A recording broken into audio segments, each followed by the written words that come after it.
Welcome to this Bell Direct monthly update. I'm Julia Lee, an equity strategist with Bell Direct.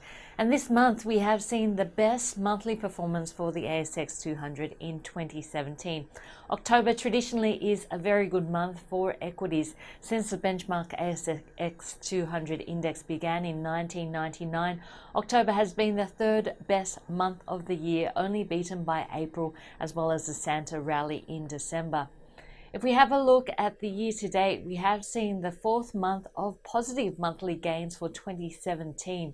And that's really boosted the numbers for 2017.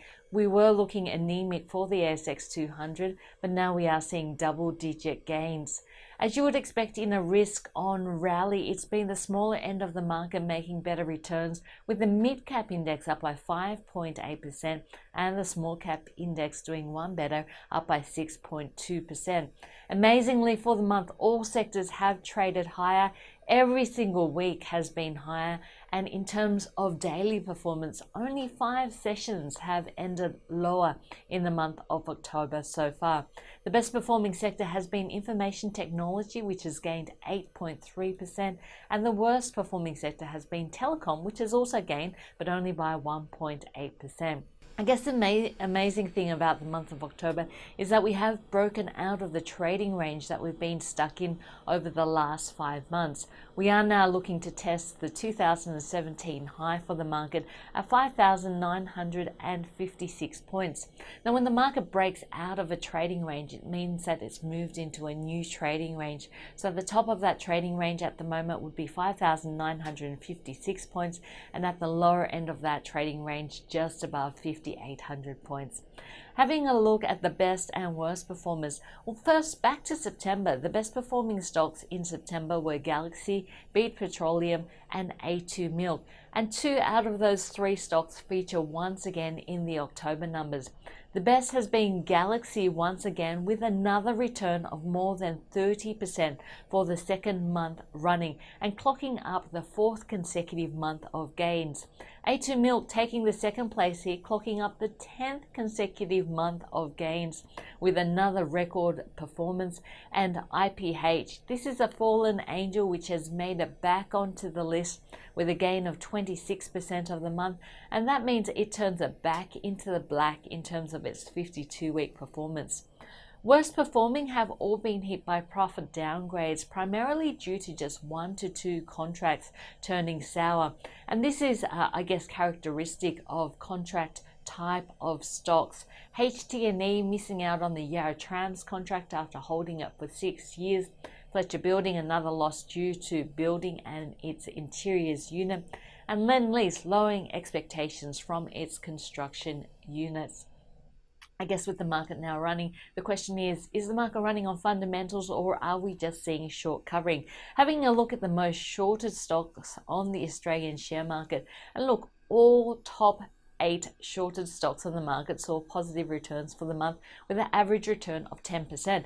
But as you can see, the short positions in these stocks are still quite high. So as long as the market continues to run, we should continue to see these shorted stocks being well supported and some strong gains coming through for these stocks. October has seen bank earnings season kick off with Bank of Queensland, ANZ and Macquarie all reporting numbers. For Bank of Queensland, we did see a beat, but the stock is fully valued, and for the month we have seen a gain of 2.5% for the stock.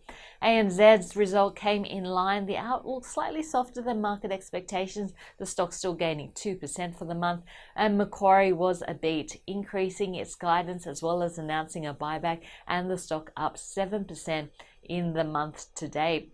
Next, we are watching NAB as well as Westpac in the month of November. Look, there's not too much to differentiate the big 4 banks at the moment. All are very domestically focused with a strong emphasis on the mortgage market here in Australia. Still, given the results coming through from the banks so far, we are expecting to see a good result from NAB as well as Westpac. Of course, supporting the market is strong global growth at the moment. And last month we spoke about metals and that we were seeing a pullback, and this was a buying opportunity. As you can see from the graph of Dr. Copper, Global growth looking pretty good at the moment. They say that copper is the only base metal with a PhD in economics, and that's because it's seen as a gauge of global economic growth. Global economic growth is the best that we've seen in 6 years at the moment, and that's been reflected in the metal players.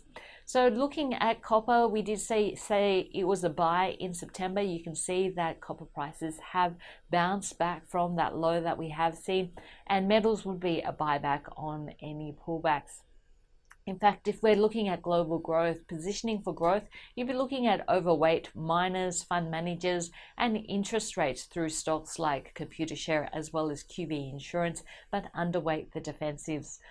Looking ahead, and we are watching bank earnings season continuing. On the 2nd of November, we'll see NAB, which is expected to come out with a cash profit of $6.7 billion. That will be followed very closely by Westpac on the 6th of November, expecting to see a cash profit of $8.2 billion. And we will also see the Commonwealth Bank quarterly result coming through on the 8th of November. We'll also see full-year earnings result coming through from stocks like Orica, Incitec Pivot, Dulux, as well as Technology One. Technology One especially in focus given its recent profit downgrade, and of course annual general meeting season in full swing. AGM season is going to be the outlook statements, which are key. So if you do have any stocks in your portfolio with their AGMs coming out, keep a close watch on the outlook statements, which is what will move stocks in November. That's it from me. I'm Julia Lee, an equity strategist at Bell Direct. Hope to see you next month.